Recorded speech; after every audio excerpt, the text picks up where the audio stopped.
My guest on this episode of the Refinery Podcast is Laurel Johnson. Laurel is a master negotiator, and we have a great conversation about her experience with Main Street businesses and the highest level oil companies in the world. She's been a negotiator for decades, and she has a refreshing approach to negotiation that you will love and learn something from.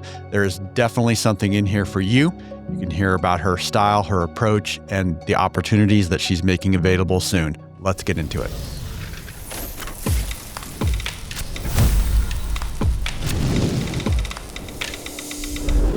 Well, Miss Laurel Johnson, good to see you back in the Refinery studio. I'm so glad that you're here. And man, I've been looking forward to your trip. And this week we're going to have lots of recording going on here. And so thank you for scheduling some time to be here and do an episode of the Refinery Podcast with me. I was thinking about this idea that we kind of become like the people we spend time with, or we're the most influenced by, or, there's that saying about the 10 or 5 people that you spend time around. And I was thinking this morning, man, I am such a blessed guy to be around people like you. And so I'm looking forward to the time we're going to spend together here. I was going to ask you, does that mean you're negotiating all the time now? Yeah, I am better. It just comes out of me. It's so funny.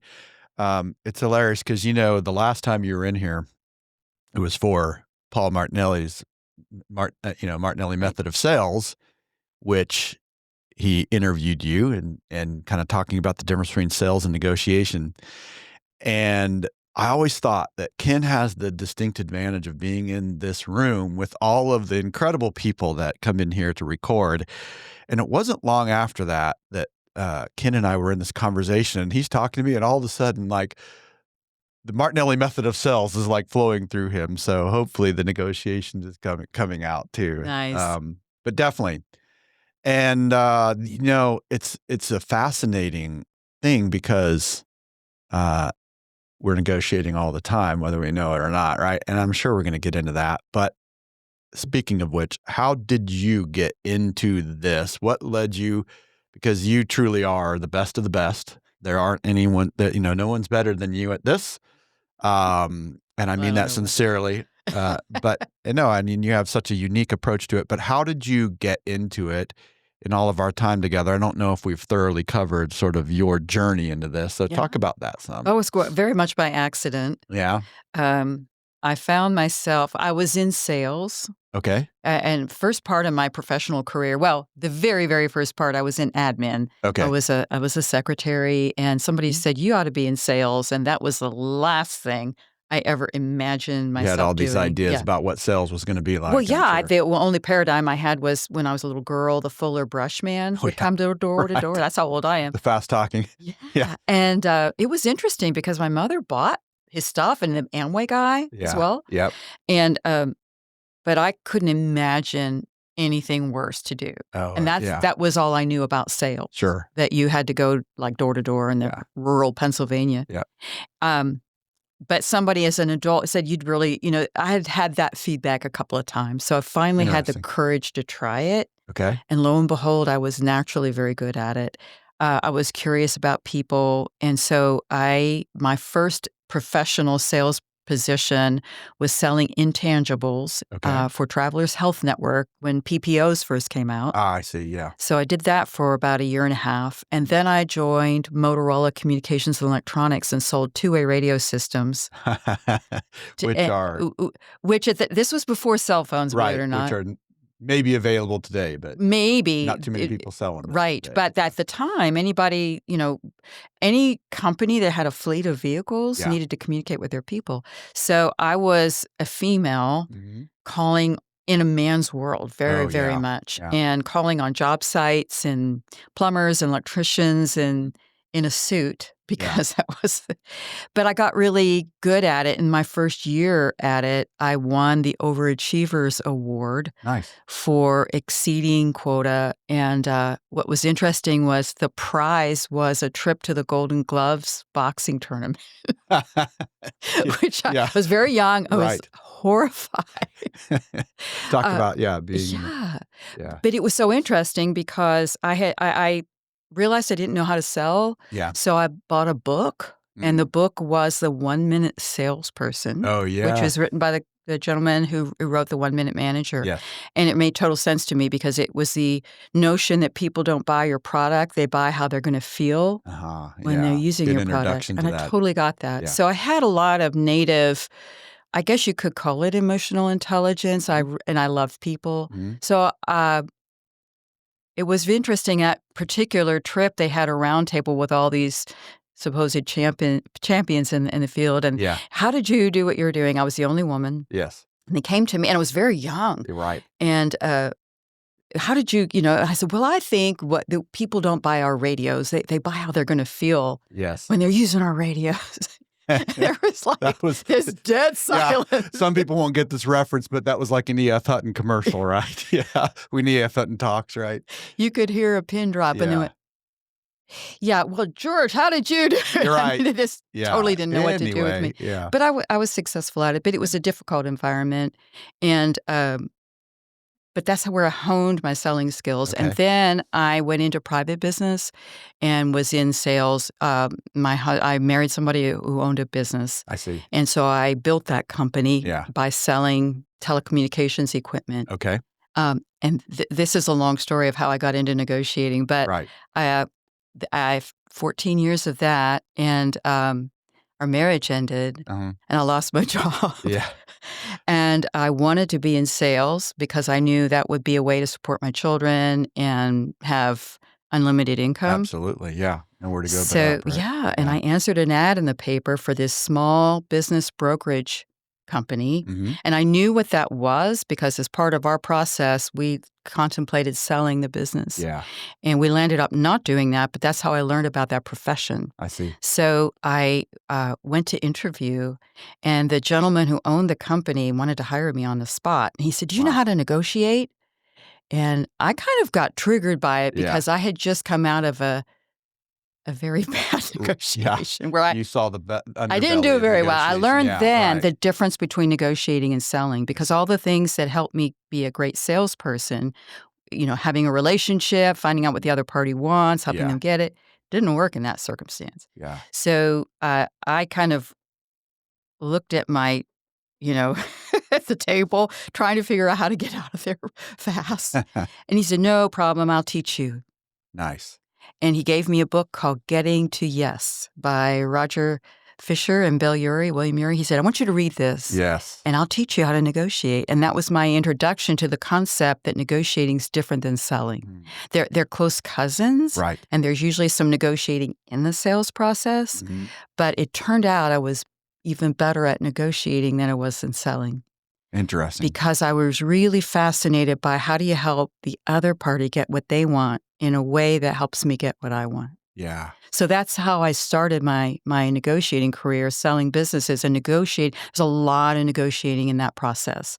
And there's the terms of the sale, but there's employment agreements and non-compete agreements and all kinds of things. And over the years, so the very first big negotiation I had was to buy that practice. It turned out a year after I was there, he wanted out, my partner. Very interesting. So I bought it. And even then, it wasn't a terribly good deal, but it was better than the other one I had negotiated. Oh, sure. And over the years, made it even better. And so that was 23 years ago. You know what I hear in that? What's interesting is that you somehow in what you were doing was intuitive when you were selling. And then you read a book that sort of confirmed the approach and probably taught you a lot more.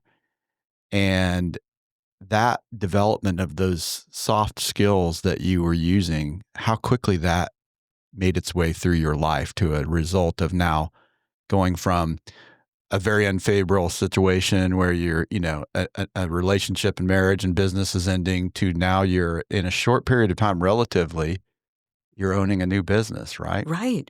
And what was so interesting was when I discovered when I was in that negotiating the end of a marriage, business partnership, all the things, I was negotiating with a party that really wasn't on board with the whole idea. Right. So there was a lot of fighting. And I thought my only option was to fight back and get a mean attorney and put my kids through all kinds of stuff. So I just didn't want to do that. I didn't know there was another option. And you know what's interesting as I listen to you say that, I wonder how many people today, that's exactly where they are. Like that's all they can see is that I'm in the fight for my life and I'm going to be the meanest, junkyard dog in the fight, right? Well, what's unfortunate is it worked for the other party in that deal. Sure. I was pretty much keep the cheese, let me out of the trap kind of, and that wasn't a good deal for me. Mm-hmm. But rather than, at the time, it seemed like the only way out. Sure. Now, the good news is that was 24 years ago. Right. I went back and did a lot of renegotiating of that relationship. And the deal terms didn't change, but the relationship changed. And so now we're great friends. That's so nice. We were able to, it took a little bit of time, Sure. but the kids now, grandkids, all benefited. So what I learned from that book, that was the first introduction that it doesn't have to be a fight. Right. And I also learned about my negotiating style and my style under conflict. I'm what we call an avoider. Sure. I don't like conflict, and so I will leave rather than try to stay in it. But that started me on that journey of learning about negotiating. So I became very hungry and learning everything I could. So I'm still 24 years later. I'm still learning. I'm still studying. I'm still reading great books. I'm still doing a lot. But I've done lots and lots of deals. And so I learned that way as well. Well, and I can attest to that. You are a consummate learner. You're a continual learner from all of our conversations. That is always there. Yeah. And there's a certain kind of calm humility that comes across. Because what's clear to me when I'm talking to you is that you know what you're talking about. You are very, very good at what you do, but I really appreciate the approach that you take.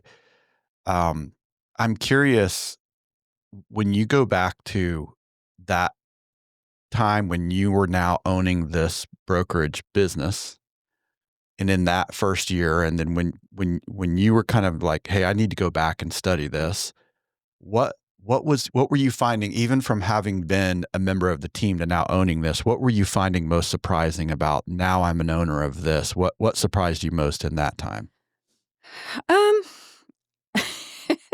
It surprised me how much I didn't know. And because I thought I'll do a few deals and then I'll have it figured out. Yeah. And thankfully, because actually when I first joined the practice, 4 months in, I bought half of it. Okay. So he had a partner and I bought that partner out. So now another 6 months, I bought the whole thing. Yeah. And thankfully he said, I'm always a phone call away. And I thought I won't need him. And so I was constantly calling him. Yeah.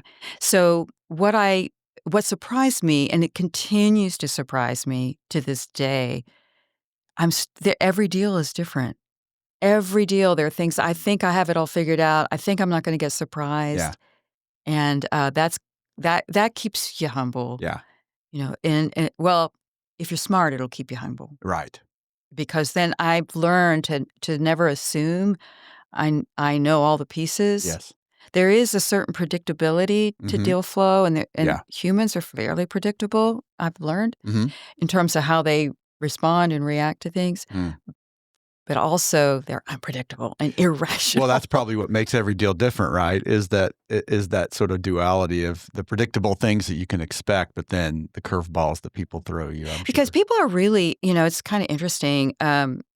Humans we think we're pretty rational, but we're really not a lot of times. I mean, we can be rational in certain areas, but, when you talk about people's money, which we're talking about, on the sell side and the buy side, no matter what, I usually represent the seller in a transaction like that. Okay. But sometimes I represent the buyer.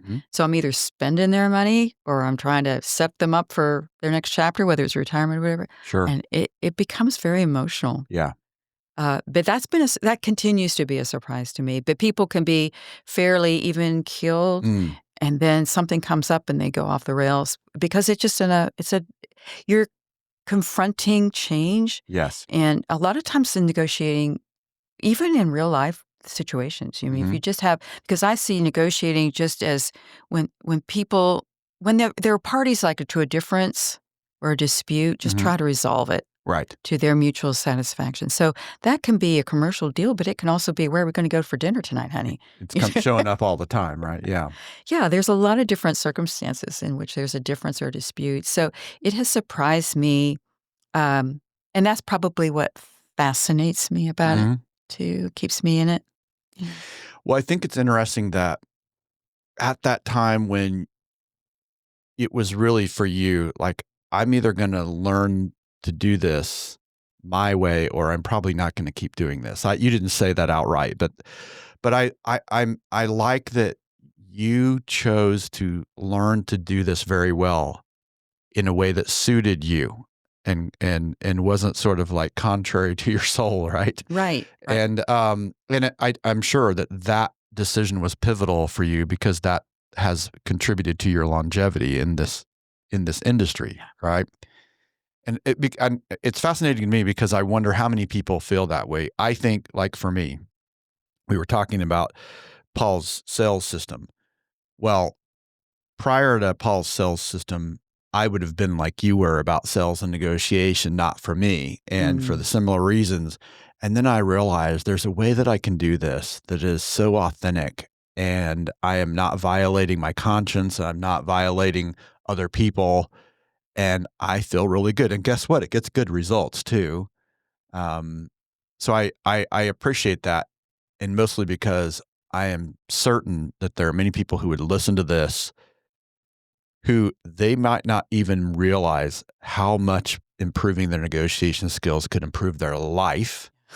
And there's probably something inside of them that is like that, kind of resistant, like, that's for other people, but not so much for me.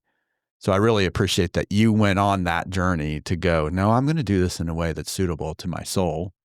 Well, that approach worked for me in learning to sell. Yeah. And that was quite an accident. That was back before the internet was really there. Oh, sure. So I had to find a book, and somehow I found that book, and it happened to be a book that really did resonate with my natural approach to life. And I'm fascinated with people. And it wasn't my first exposure to sales. Yeah. I had, and I wasn't very good at it, but I was a Tupperware lady back in the day. Yeah. Yeah. And we had home parties, and I really wasn't very good at it. But in that world, I met someone named Zig Ziglar. Oh, yes. Yeah. And he was starting out, believe it or not. This is, again, how old I am, but he was starting out. And he was honing his speeches in people's homes, and he allowed people to record him. So my Tupperware manager had been in one of those homemade sessions, and she had this little cassette tape of Zig Ziglar.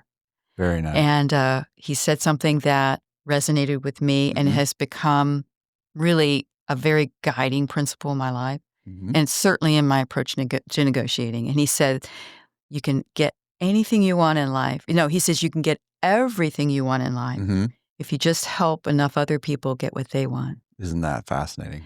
And so in negotiating, what you said about, being resistant to it, it surprised me early on that negotiating was a skill I could learn. And I think I meet a lot of people that say, I'm terrible at negotiating. Yes. And I'll ask them, tell me about your last negotiation. And it might have been a car, or it's probably usually something that's not like a commercial business-to-business thing. It's a personal experience they had with an insurance company, or something that really they felt taken advantage of, and I can see as they tell the story, they feel that they don't want to be that jerk who is a bully. Yeah. But somebody else is bullying them, and I said, boy, I can relate to that, man. Absolutely. But when they learn that this is a skill you can learn. Yeah, it's like leadership, and it's people. I probably assume that you're a natural born negotiator. You hear like parents talk about their kids. Sometimes that one's going to grow up to be a lawyer. Right? That means they argue all the time. Right. They've been negotiating since they could talk. But I think we assume that it is that it's going to be the people that are willing to be manipulative or who are just fast talkers, and like you said, the Fuller Brush guy. I was thinking about, Fred from Walla Walla, Washington, right? Get your foot in the door, but it's so refreshing. So if you could sum up your approach, so you've honed this over a few decades now. So how would you characterize your approach to negotiation? If I had to describe it in a general term or phrase. It's others focused. So when we go into a negotiation, most of the time, the reason we're negotiating is there's some kind of a difference there. So whether it's a difference of opinion, of value, that's where it comes into the sales process, where the salesperson believes their product or service is worth something, and the customer isn't sure at the least, or disagrees at most. Right. And so there's a negotiation of what is this thing worth, the value proposition. But there's a lot of other things in the sales conversation that are there are differences about delivery and pricing and terms and all that. But if I were to describe it, we go into a negotiation having some idea of what we want, and that's important. We have to have that clarity. Why are we even doing this? But to really focus on what does the other party want? What do they really want? What's behind their ask? And what's at stake for them? And really putting yourself on the other side of the table. Yes. And whenever you have a proposal and you're going to make it, go over there and pretend you're the other party, and what's it like to receive it? How does it meet their needs? Because the deal, it's not a great deal unless both parties are pretty enthusiastic about it. And wait, why do you say that? I mean, I can get that, but we spend a lot. But why is it not a great deal unless both parties are enthusiastic about it? Yeah, because if one party, there's the Fisher and Urey book introduced the concept, and this is back in the 80s, of win-win negotiating. Okay, right. And what I have found is that people concluded that means it's an equal distribution of the resource, and that's not always the case. So that's why I talk about negotiating. We're trying to resolve a difference or a dispute to the parties' mutual satisfaction, which not necessarily mutual benefit. Right. But the deal has to work for both parties in order for it to implement well. So sometimes win-win looks like win-win. Right. Yeah. Yeah. And I assume a lot of that times that's because some parties naturally come in with more leverage than the other in the deal, right? They're not, their leverage isn't equal, so the way that they're going to be positioned from the outset isn't right. the same, Or they're, one of my early mentors said, high power, that means you low need, high power. High need, low power. So depending on what the need is, so that leverage it might mean I have a time deadline. I have to get a deal done within a certain period of time. So sometimes creating high value deals takes a while. We talk about that in my training about collaborating, usually giving the best outcome. It's hard to do that.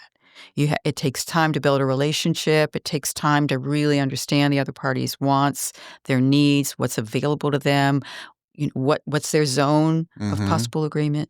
And that discovery can take a while. And so if we don't have that time, that luxury of the time, we have to put a deal together fast. Yeah, the other party there might be some value left on the table. When I hear you talk about this, it occurs to me that this concept of discovery, that there's two sides to that. And you said it earlier, is that knowing what you want and understanding what the other person wants, so that what's refreshing about your approach is you're naturally others focused, and you're kind of using that Zig Ziglar, like, how can I help them get what they want? Instead of, that's a transition from being on the competitive plane to being in a creative space. But in this discovery process, how much do you find that whatever side you're representing, right? And even in your own, how much do you find that people don't really know what they want? Oh, a lot, often. So in negotiating, we talk about their position, what they want. Okay. But why they want it, we call that their interests. What's really at stake and what's driving them? So I'll give you an example. I live in Austin, in Central Texas, and I do a lot of work in Houston. Okay. And so it's about a 3-hour drive to go from Austin to Houston, and there's different ways to get there. I can get on Interstate 10 and I can go south to San Antonio and go straight over to, but there's a highway called Highway 290 in Central Texas, and in the spring, it's covered with wildflowers because Lady Bird Johnson, that was her mandate as first lady. And so we have a robust, some years, a wildflower season. So the highways those back roads are kind of covered with bluebonnets. And it's just the most beautiful drive. So there's a couple ways for me to get to Houston. But my interest, that's what I want is to get there. But certain times a year, my interest is for the drive to be pretty and enjoyable. So I might take that longer route. I might be able to get there faster on the more direct route, but it'll be more enjoyable. So it depends on the time of year, what my real interest is to have an enjoyable drive. It also depends on how much time I have. If I'm pretty pressed for time, I'm going to take the most direct route. So in negotiating, people usually know what they want, but often, let's say maybe not usual, but they often know what they want, but they don't know really what's behind it and why they want it. So what happens in stalemates is that they feel like there's only one way to get what they want. And that's where being other-focused and where emotional intelligence and relationship building and really being curious, what makes that other person tick? Why is it that they're so adamant about that? Because they just think there's only one way to get it. Yeah. And so that's the process of helping them get more clarity about it. Yeah. Can transform the way you do deal making. They're not ready for it. People typically expect a fight. And sometimes there is a bit of a competitive situation. And it depends on the deal. I mean, if it may be very much a one-off thing. When you go to the grocery store, there's not really any negotiating. You have your groceries down the road. She said that'll be $48. Would you take 40? That's not going to happen. But even with certain kinds of transactional things that are, there's a little bit of room to negotiate price, perhaps, maybe on, but not a lot. But a lot of negotiations have a pretty broad spectrum. And you're saying broad spectrum in terms of money or in terms of other ways. So I'll give you an example. My daughter recently was on the hunt for a new job. She's a public relations executive. Okay. And she's been on the agency side most of her career. And she wanted to go on the client side now and be internal in the tech world. And so, she's used to a very good salary and compensation. But she had some other interests. And what was important to her was to be able to work from home, which is getting harder and harder to find as we all have the go back to the office movement. She loves working from home. She's super productive. That's her jam. Right. Gives her some little bit of flexibility on her schedule. And but she and her husband love to travel. So they have one child. They love to travel, the three of them. And so she was negotiating with a company, and they weren't quite hitting her salary minimums. And so we got to talking, and I said, tell me about this company. And so what she loved about it was family-owned. It was a pretty big company, but still private. And long story short, I coached her to be really curious about how they operate, where they operate. And she discovered that they had this retreat center in West Virginia. And I said, you think, what do they do there? And get curious. What happens there? Well, they have executive retreats. I said, do they run it all year round? No, I think a lot of the time there's just not much going on there. Well, she was able to negotiate a week lodging at that retreat center for herself and her family as part of her package. And it turned out they did that on occasion for the upper level people, but they didn't offer it. It wasn't something that was broadly known because then everybody in the company would want it. Yeah. But by being curious, so she was able to get what she wanted. She was able to work from home most of the time. She did get flexible. She decided she was willing to go into the office once a week. And I coached her about the benefits. So how could that benefit you to go in the office once a week? Well, it would be good. I'd be able to meet some of the people there, and I think I would have more visibility, and that's probably good for me. You helped her see there was more than one way for herself, too. That's right. Yeah. So there's more than one way to get what you want. So she thought she needed a higher salary to pay for her travel. And she was able to take a lower salary and have a beautiful vacation, all expenses paid for their lodging. She could usually time it for when she was going to be up there for a retreat anyway, for executive. So it takes a lot of curiosity, but also takes a mindset. She was I have to have more money, So that's the kind of coaching that I use when teaching negotiators. Yeah, yeah. And she was able to do that because she had to really understand what was valuable to them Right. and what would help. They were willing to make those concessions, which they didn't normally offer up front because they could still get everything that they needed and wanted out of. Right. For them, they had a budget. It wasn't a hard cost to allow and this was a very unknown benefit. So part of, she was interviewing other people that work for this company, and she learned about this retreat center that way. Right. So it's about being curious, but it's also about that. Back to your original question, people know what they want. They think they know. They really don't. Yeah. So our job as negotiators is to provide some leadership and to be super, super curious to, what makes that person tick? Why are they pressing so hard because a lot of times people will press really hard. It has to be this way. Right. And a question that I encourage my deal makers and my students to ask themselves, could there be another way? Yes. Could there be another way? Maybe. I don't know what it is, but could there be? Well, yeah, there could be. That's such an interesting question because it kind of derails the way you want to go, right? Because we're so like goal oriented. We're, what Malt said, we have this goal seeking success mechanism. And if we get locked in on like the destination and someone says, well, wait a minute, is there another way? It's almost like, no, wait a minute, I'm a train and trains only run on rails and this is my rail. Yeah. It's like, well, actually, did you know you could put wheels on the bus and move it over here? Or, it's a little bit, I don't know if that's a good characterization, but. Well, it is because it takes a lot of creativity to think differently like that.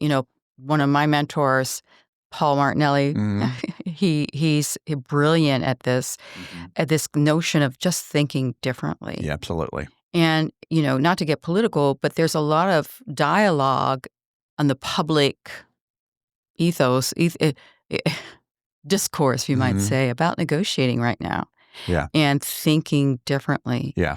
And so the question isn't, is there another way? The question is, could there be another way? Right. Because if we ask, is there another way? Most of the time, our brain will say no. Absolutely. Because I don't know what it is. So no, there's not another way. So we have to ask a different kind of question. Could there be another way? Maybe. Yeah. So in that process, how do you see, you said the word before, and of course this is important to me, but you used the term emotional intelligence. How, in that right there, how is emotional intelligence doing its best work? And well, something that I think people forget is that negotiation happens in relationship. We might be eventually using AI to help us look at the metrics of very, very complex deals. Yes. But most of, you and I were talking about this yesterday. Most of us will never negotiate with another superpower. Right. We won't negotiate trade agreements. Thankfully, there are people who are doing that, but most of us will not do that. Most of us will not be negotiating hostage relations. Right. We're going to be negotiating supply contracts if we're in the commercial world, or we're going to be negotiating scheduling. Maybe my air conditioner goes out and I'm trying to negotiate a really prompt response, right? For the dispatcher who tells me they can't get there for 2 days and I want them to get there today, or we're negotiating relationship issues a lot, frequently. So that happens in relationship, and that's something else that we're hearing a lot on the global stage now. The relationship. Why would you talk to a foreign enemy? Because most deal making requires some modicum of trust. Sure. And trust is built in a relationship. Yeah. So relationship doesn't mean I'm inviting you to my Christmas party. Sure. And it doesn't necessarily even mean we'll ever be friends. But we can communicate in a friendly manner. Yeah. In a respectful manner, and just have enough interest in the other party. Because the fascinating thing is, these humans are representing, in commercial deals, let's say. Right. They're representing a company, but they're a human that comes to the negotiating process with all their prior experiences, good, bad, and in between. And so, or their paradigms about how conflict works. And maybe they've been taken advantage of all their lives in other situations that have nothing to do with your deal, but it's going to affect your deal. Right. So the relationship building becomes really important. And that's where EQ, emotional intelligence, comes into play. How good are you at just connecting with another person? How good are you at managing your own emotions when you get triggered? Right. Which is a very big topic that my more upper level negotiating students and clients, we dive into that. Get into the nuances of that. Yeah. Because it's interesting. People get frustrated. Sure. And I had this happen with a client yesterday. We've been in a 6-month negotiation, and she's an owner of a consultant practice. So it's very difficult to sell such an intangible. Right. And the buyer is also consultancy in a different niche. So this is going to be a very good merge for him because it's going to invite a whole nother line of business that's going to broaden his scope and even out some of his revenue. So there's a lot of good reasons for him to make the acquisition, but I can tell he's scared. Right. He's never done this before. It feels very risky to him. And so it's kind of the due diligence process and his confidence in moving forward has been something that we've been seeing over the months we've been negotiating. We're very close to getting the purchase agreement done. And he's never bought a business before. Sure. And so he doesn't know what he's doing. And he's very skilled in his area of consultancy. He's an FDA consult. He helps people get FDA approval on things. And it's a very smart guy. Has no intelligence about this particular business activity called doing an acquisition. So he doesn't know what he doesn't know. Yes. So we had a due diligence meeting that pretty much wrapped everything up. We have timelines now. We're going to close in 30 days. And he sends an email to me and copied her with a list of things that he'd like to see. And 3 of the things he's already seen. Right. But it's been a while, so he forgot. And the other thing, he's asking for passwords to their portal for where their information is, and their it's very, very which he doesn't know yet. Correct. Yeah. So she got so triggered. She said, "I'm done with this deal. I'm done. I'm tired of giving him stuff." Just very, very triggered. And so, as a deal maker and as her advisor, I've got to be able to listen to that, not get into it with her. Right. Let her vent, duplicate that. Yeah, that must be really frustrating. Man, I know. We've already given him that. Yeah. That's got to feel like he's not even serious. How dare he ask for this? I said, yeah, she can't get into that space. Yeah. Like he really does. I don't believe you that he's just that's a tactic on his part. It's just really off the rails. Yeah. And because she's exasperated that the process has taken so long. So it's not about the ask. Right. It's about how that feels. So as a deal maker and as in my world where I'm representing one of the parties and facilitating for the other party, I've just got to be able to manage that and not get triggered myself. Absolutely. What I can see amateur deal makers, or if they're maybe a colleague of hers, they might get into it with her. You're right, man. He's just, you can just get right into it with her or argue with her. Quit being so upset. We're almost there. You really got to be able to help the other party manage. And we can't help somebody else if we can't manage our own. Absolutely. And that's a big factor of emotional intelligence. It is. That self-management. Okay, so you mentioned this, and earlier you had said that when you got into this, it was pre-internet. So I could imagine that the internet changed the negotiation process, and I could imagine now you mentioned one way in which it might be, but that AI could be changing. So how do you see technology changing the negotiation process in the kinds of negotiation that you're doing? That's an interesting question. I think that I love the internet for learning. Negotiating is a very interesting skill, and it's one of the few that there have been studies done on how to teach negotiation. Okay. And the most effective way to teach it, and this is how I teach it, although I'm starting to introduce programs where people can do some self-study, but the way to teach it is through role play and simulations. Yeah. And because we have to be able to get into a dialogue and find out what our own triggers are. You got to have that experience a little bit, right? Yeah. And so how the internet is changing, people are reading, 10 tips to make you a great negotiator, and they feel like that's all they need. Most of that kind of knowledge that's out there is tactical, toolkit things, Right. Start out high and nibble and, Yeah. and different kinds of, which tactical tools are important. Right. But if that's all you go with, you'll get your rear end handed to you. You know if what? you're in with an experienced negotiator. Well, let me give you an analogy for that. I've been around people who they are uncanny at their fishing prowess. They're so good. And I have been right next to people standing on the same bank, using the same equipment and the same lures or whatever, and they're catching one fish after the other. I got nothing. I'm looking over like, what am I doing wrong here? The fish don't like me. Right. But they have some kind of experience and know-how that I don't have.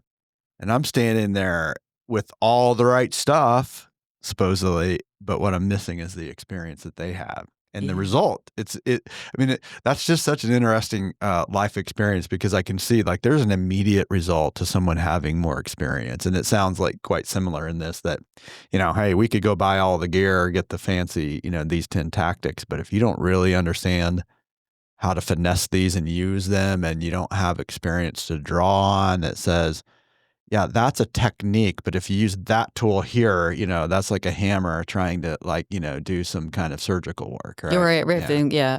Or there's a hammer and everything you see is a nail. Yes. To use Paul's metaphor he uses. And the thing is, it's back to your example, that person that's fisher coming in, just pretty much jumping in the boat, what you don't know is they're watching the water and they see a tiny little ripple and they know how to pull just a tiny bit more on the line. And that's something that's very hard to teach. Yes. You learn it by doing. And we all learn by doing to some extent. Sure. Of everything. So what happens for negotiators, if they just practice on live deals and they don't know what they don't know, they start to form some habits.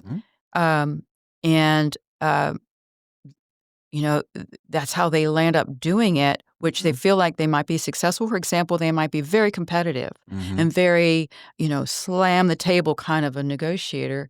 Well, that might work if you have an avoider on the other side that doesn't like conflict. Yeah. And then you might, I've seen negotiators come away with a, look at me, I won. Right. But what happens is, at what expense? Yeah. What value did you leave on the table? And then after the deal, if that person acquiesced because they felt like they had no choice, how well is that deal going to implement? That's not the mutual satisfaction that you're talking about. I had thought about that when you were describing your approach and talking about mutual satisfaction, that you don't want a residue left behind, right? You don't want the wrong kind of residue left behind, where it's you were talking about when you had a relational split, and that stung on the back end because you were like, well, I just needed to get out of it. But you then realized, I've got to go back and redo this because I've got to get rid of this residue. That may not have been the words you were using, but now look at the difference. Yeah. Right. Oh, yeah. No one else is held up by that residue. Right. Right. They get to have the relationship and the communication and the interaction and the holidays and. Yeah, the stakes were very high. Yeah. Because there's a whole family at stake here now. We're all best friends. So not best friends, but dear friends. Yeah.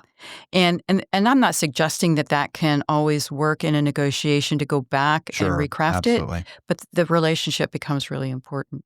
And the trust that you build in the process. So back to EQ and relationship. In the process of negotiating, most negotiations, commercial negotiations, but even some real life negotiations happen over a series of conversations. Right. It's not like usually a one-off thing. Yes. How you behave and how you treat the other party in that process either builds trust or it could erode trust even, but at least it doesn't build trust. Yeah. There's just it's kind of a neutral thing. The more trust you build, it's kind of like a little bank account, so that whenever things do get difficult, like this situation I just described with my client, Sure. there was some trust built. Yeah. And so that's why the deal is still progressing, even though she had an eruption there and she was frustrated. And I was able to duplicate that. Man, that must be frustrating. I know you're really ready because she's going to launch a different type of consulting, very, very niche that's not related to either one of those. I know you're really ready to get that going. Right. And yeah, I know. And I know that we're very, very close, and he's excited too. I reframed it. He's so excited about this. He's already ready to start to plan the transition. Right. He wants it to go really smooth. He wants to get his people in there. So that because we had trust built in the prior months, she was able to recover from that upset. Nice. That's good. Yeah. So you've negotiated on a lot of different levels. Of course, you have a company that is about business brokering, but you also negotiate it. And so just like, what's the highest, if you think about a negotiation that you found yourself in that had the most zeros attached to it, or the highest thing where you might have been going like, I don't know if you were saying this, but sometimes, you get in situations like, how did I get here? You're into something and you realize that it's not, if you look back 10 years, you would have never guessed you'd be in a situation like that, right? Have you had situations like that where you're in something and you're like, you're very aware this is a pretty high level negotiation? Yeah. Yeah. Oh, yeah. Well, and it depends on who the parties are. So if because I have two divisions of my company. I have one division where we do negotiating for what we call Main Street businesses. And those are businesses that are on the smaller side, generating, say, $1 million in earnings or less. Yeah. Then we have a middle market division under a different brand that we do middle market companies. And so those are companies that are multi-million dollar companies. Right. And usually the buyers are institutional buyers. So it might be a private equity group, or it might be another big public company. And during COVID, I had a negotiation like that. So I was sheltering in place with my elderly mother, negotiating a deal in a completely different city.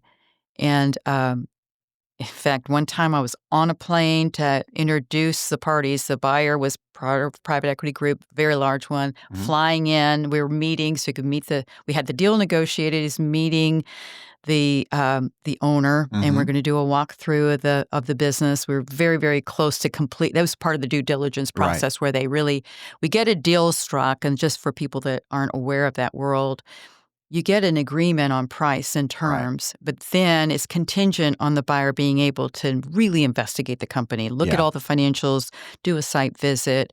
But before we allow that, we want to make sure we have a meeting of the minds of what the deal is going to look like. They've seen enough financial information that they know what they're willing to pay, and now it's a matter of making sure that whatever they were looking at is really what's happening in the company. And that usually involves a site visit. So I'm on the plane, and I was one of those times I got internet on the plane. I don't always. Sometimes I like to just read a book or meditate or do nothing. Got an email popped up, and he said, "We're not coming." The president of the company that was in this private equity group got COVID, and this was back before vaccines. I mean, this was the OG COVID. It was like was everybody was terrified, and who did he expose and all this. So I obviously couldn't make the plane turn around, but made that trip, and I FaceTimed him on my iPhone, and we did the site tour that way. But that was had a lot of very professional experience deal makers that had done multi-billion-dollar deals, and my deal wasn't a multi-billion-dollar deal. It might have been a multi-million-dollar deal, but I felt there were times where I felt maybe I'm a little out of my league. Yeah. But what was surprising to me was that after the fact, particularly, just looking back, these are all just a bunch of humans. That is very interesting. My correlation to that is having spent time in kind of the nonprofit world, and you realize when you look at the statistics, giving comes from people. Even when it's big entities that are giving, it's still people. Right. that are making the giving decisions. And I think it would be the same thing here, right? Pretty much. Here. I mean, definitely on those larger deals, there's a lot of lawyers, there's a lot of professional CPAs and so forth that are talking to each other on both sides. Right. And in that time, I'm managing the business owner if I'm representing them, just helping, because these are private companies that I'm selling. So even if it's a multi-million-dollar company, it's still a private company, and it's still surprising to me. The emotional issues are still there. The Paul calls it the terror barrier. The terror barrier sometimes of a business owner is, even though if they planned this for a long time, it's like, now they got to go to do something new. Yeah, who am I going to be when I don't own this big company? And, well, I've got 13 grandkids. I'm going to spend a lot of time. But, there's a lot of, especially as we march towards the date when they're going to sign. Yeah. So there's a lot of coaching and managing that process as well. Yeah. Yeah, absolutely. So has there been a situation where you feel like you were really up against a tough person? I understand that you take an approach that is not an aggressive approach, but have you ever been in a situation where you were like, this person's pretty formidable in terms of negotiation? And so talk about that a little bit. And then I'm curious from that, like, what did you take away from the other person, and or parties, whatever the situation may be? What comes to mind is a client I had that I was representing the seller, and he, I inherited the project from one of my deal makers who I had to let go. And I can remember when he wanted to take this client on, I said, I cautioned him because this gentleman, I'd met him. He seemed, or I hadn't met him. He had told me about him, and I'm not sure he's a good client for us. He seemed boisterous. He seemed to know it all. And he seemed to be a little bit irrational. And so now I find myself representing him. Yeah. And he was the most difficult client I ever had. He would routinely call me and just bless me out that I wasn't represented. I'm going to, That's a very Southern way to say that. Yeah. Bless you. Bless your heart. Yeah, bless me out, man. I would, and he would just, he had a temper, and being an avoider, because there's something that I teach in some of my upper level programs or private negotiating coaching. There's the Thomas Kilmann inventory of conflict styles. So it helps you know how you naturally show up in a conflict. Yeah, good point of self-awareness for sure. Yeah, very much. And so I found out I'm naturally an avoider. I have had to learn to be a collaborator. I've had to learn the other styles.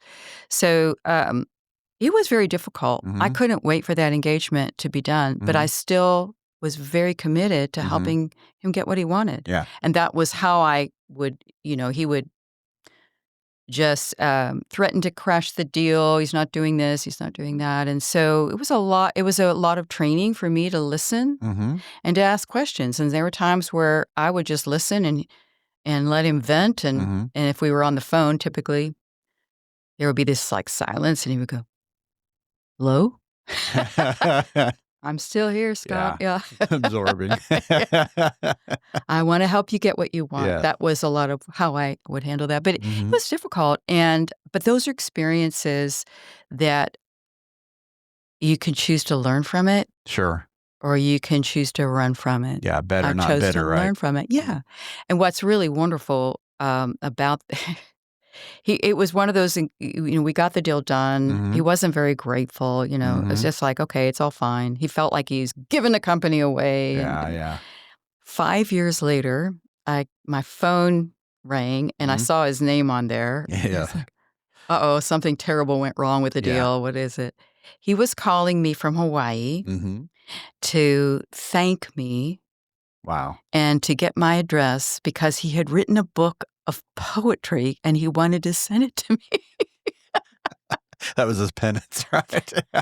I was shocked. And he sounded like a completely different person. Oh, my goodness. And he said, I just love my life. Yeah. And it's because of you that I was able to pursue this. And it was very humbling. Yeah.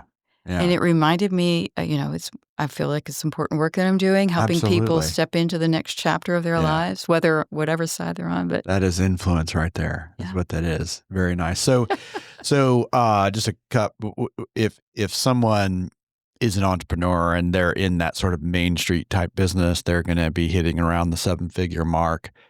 What do you think is like the top 1 or 2 things that, and you can repeat anything you've said because that would be totally fine, or that they should really consider, in terms of just, they may not even, perhaps they're at a place where they're not yet aware of how much they need negotiation skills, or maybe they are, but, what would be the top 1 or 2 to 3 things that you would say, you might be surprised by this? In terms of selling their company? Well, in terms of just the art of masterful negotiation, and what would be just some little tidbit that you think you might not. I think people are, and my deal makers learn this on my team. It takes a lot of mental and emotional stamina to stay with it. Yeah. Because collaboration, if you can get any collaboration along the long journey of negotiating a deal, a commercial deal. Yeah. But even in real life, we don't always get to collaborate. Sometimes we're compromising, collaboration is working together, coming up with solutions together, sitting on the same side of the table. Compromise is you give some, I give some. And as long as I feel like we're both given the same amount, relatively speaking, I'm okay with it. Yeah. And sometimes that's necessary to put together a deal. Yeah. Yeah. But it takes mental stamina because sometimes the other party's going to hit a wall of resistance. Right. And they need to sit with it for a bit before they can come back and say, okay, I've thought about it. They'll reject a proposal, for example, and you just, you're out of options. And sometimes I will invite the other party, well, why don't you sleep on it? And let's talk again in a couple of days. Right. Because there's benefit to sleeping on it. Sure, a lot of things happen in your brain. It's not just a phrase. It's processing that happens while we sleep. Sometimes creativity gets ignited when we sleep. But also just to sit with it for a few days, and when you can get the emotion, because when emotion goes up, intelligence goes down. Yeah. Because of what's happening in our prefrontal cortex, it just gets hijacked. Our executive, our amygdala is now taking over that fight or flight response. Yeah. So, we don't have the ability to really process. So, but it takes an emotional stamina. Yeah. To do really good deal making. And doesn't that happen in relationships too? Yeah. When we're negotiating all kinds of things. Absolutely. Yeah. Well, I really like the approach that you're taking now, because you are in a world where you're representing specific clients. You've done a tremendous amount of teaching and coaching and training people. And now you're kind of making some attributes of negotiation available so that it's not a tactical approach. This is like the sort of beingness of negotiating that you're making available to people. And that's what we're going to be doing in the studio this week, and looking very forward to that. And, I just appreciate that, because I think it gives people a way to sort of enter in. And here's what I can promise people, is that if they'll engage with that, they will be better at negotiating than 95% of the population. Now, I'm making a claim for you, so you have to live up to that. But I believe that, because I've been involved in this with you, and I just get that what you're sharing here, while you're not jumping in and giving them the 10 tips from AI, you're giving them immense wealth of information that helps them to understand your approach very thoroughly. And you say whatever you want about that. I mean, I'm just saying I highly recommend that people get involved with this. And It's a What life would you? skill. So I've been, in addition to being an active deal maker, I also train negotiators, and I have a large client in the oil industry, a global company, and I train their negotiators. I'm not the only one. I'm one of 3 that train, and I work here in North America, or in the Americas, primarily North and Central and South America. And I've been doing that for 16 years. Right.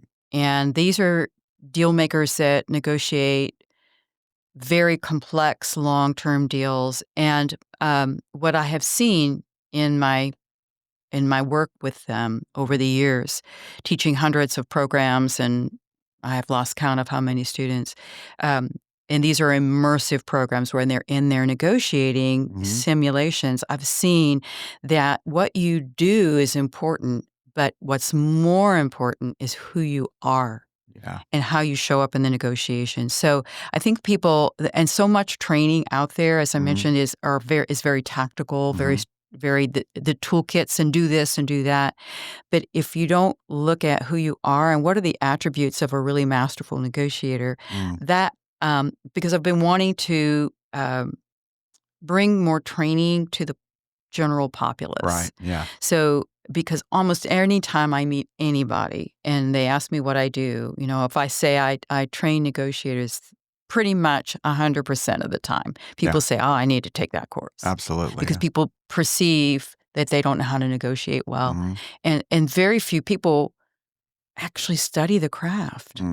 So this is a way for people to learn, what does it take to become a masterful negotiator, and what do you show? How do you show up? And so there are 5 attributes or characteristics of a really masterful negotiator that I believe if people will just put the attention on those in their own makeup and their own approach, it will up-level their results dramatically. And then if they want to learn more, they can participate in our immersive programs where we marry that with tactical toolkit kinds of things. And so I'm excited to bring this because it's a project long in the making. Yeah. And I think it'll add a lot of value to people just to get an understanding of, first of all, what is a negotiation? How do I know when I'm even negotiating? Absolutely. And to have that paradigm that if I get good at this, I can add a lot of value to my life. I can add value to someone else's life, create peace. And it really can be a rewarding skill. It can add a lot of quality to your life if you get good at it.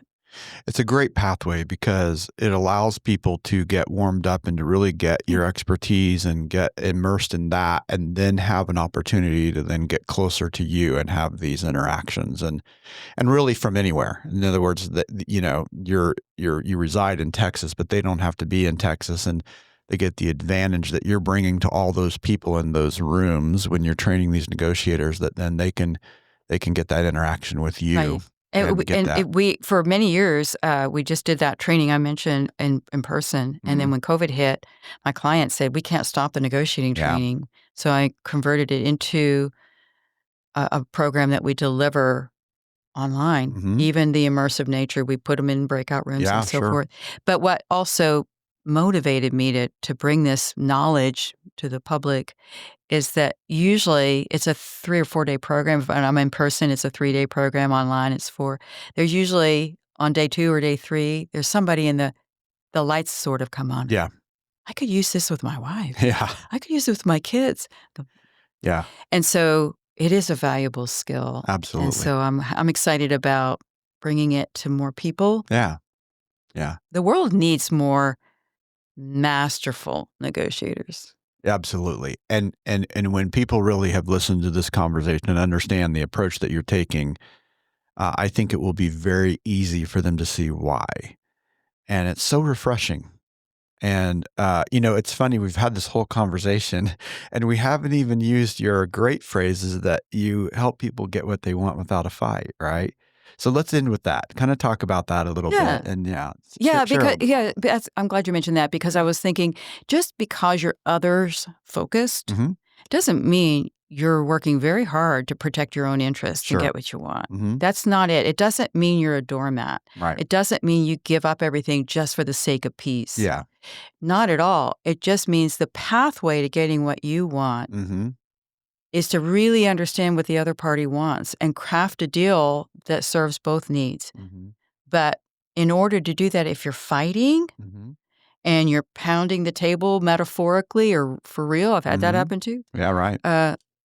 It's going to be who gives up the least. That's the win in the negotiation. And if you can approach it with, I'm going to see if I can be curious enough and creative enough to figure out a way for that party to get at least most of what they want in a way that still supports my interests.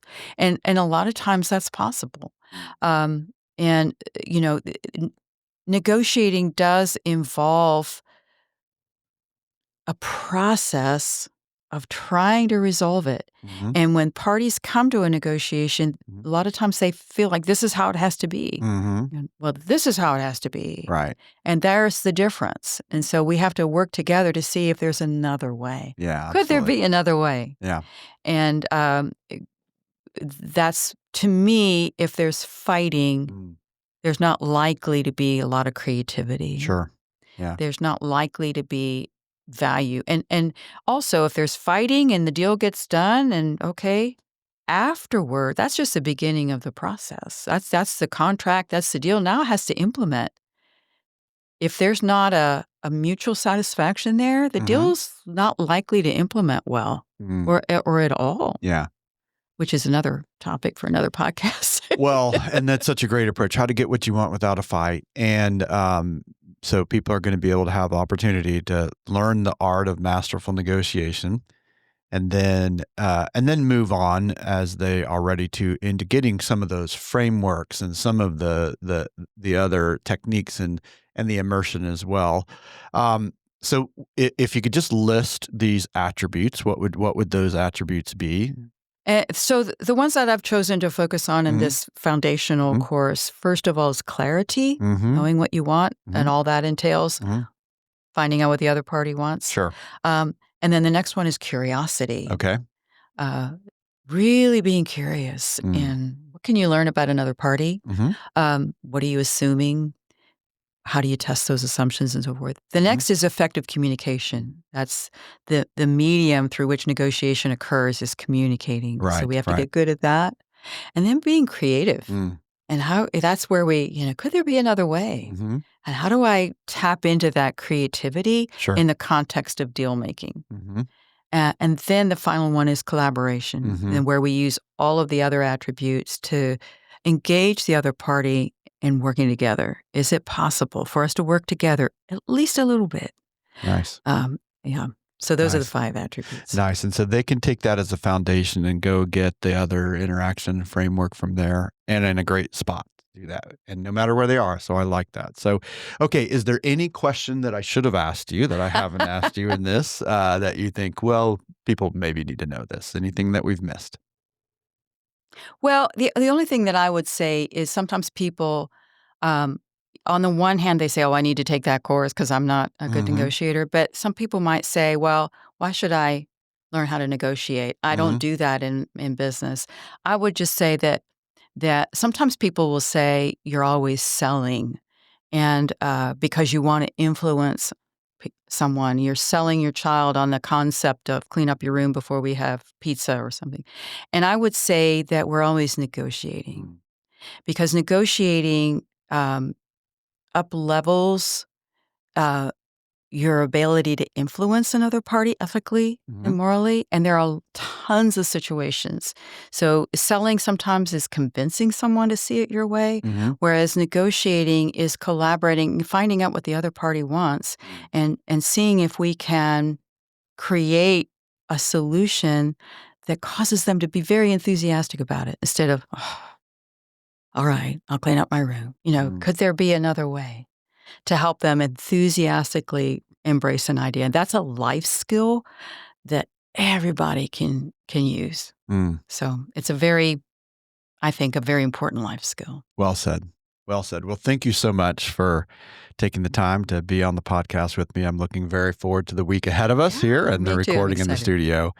And we'll definitely look forward to making this available and making sure that people have a way to connect with you and connect with what we're working on here. Oh, for sure. Yeah. All right. Thanks so much.